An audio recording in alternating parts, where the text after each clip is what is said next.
বিসমিল্লাহির রহমানির রহিম। আসসালামু আলাইকুম। কেমন আছেন সবাই? আশা করি ভালো আছেন। আলহামদুলিল্লাহ আমিও ভালো আছি।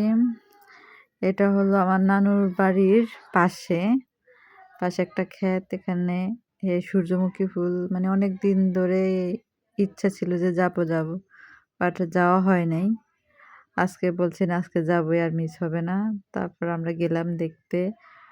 সবটুকু না মানে জমিনে সবটুকু না অল্প একটু জুড়ে সূর্যমুখী ফুল। ভালোই লাগতেছে দেখতে। বিকালবেলা মিষ্টি রোদ, সূর্য ডুবো অবস্থা। সেখানে গেলাম।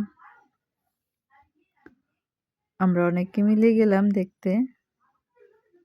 এই যে আপনাদের সাথেও শেয়ার করতেছি। কথাই আছে যে ফুলকে ভালোবেসে ফেলে দিও না, মানুষকে ভালোবেসে ভুলে যেও না। তো ফুলের পছন্দ করে না যে এরকম কোনো মানুষ নাই, সবাই ফুলকে পছন্দ করে। এই আর কি। তো এটা তো আমার নতুন চ্যানেল, তো সবাই লাইক করবেন, কমেন্ট করবেন, সাবস্ক্রাইব করে পাশে থাকবেন, সবাই সবার পাশে থাকবেন, এটাই। আর এখন তো সরিষা ফুলের দিন শেষ, সূর্যমুখী ফুলের বাংলাদেশ। এই যে এখানে আগে প্রায় আসা হতো, এখন আর আসা হয় না। যখন আমরা সবাই একসাথে থাকতাম বা সমবয়সী ছিলাম অনেকে, এখন এক একজন এক এক জায়গায়, এখন আর আসা হয় না। হঠাৎ করে আসলে অচেনা মনে হয় সবকিছু, মনে হয় যে কত পরিবর্তন হয়ে গেছে, এরকম মনে হয়। সত্যি অনেক পরিবর্তন হয়ে গেছে, আগের মতো নাই কিছুই। এই যে দেখতেছেন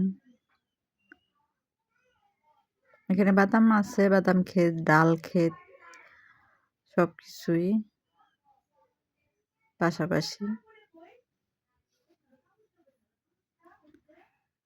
অনেকদিন পর আসা হলো তো এই জায়গায়, এই জন্য মনটা অন্যরকম শান্তি লাগে।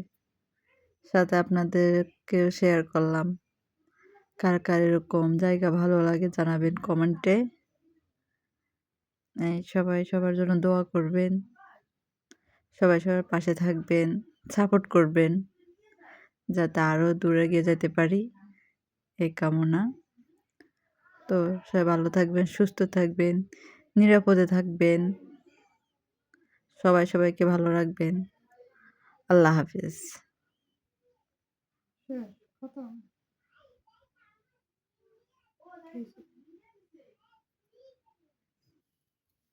আছে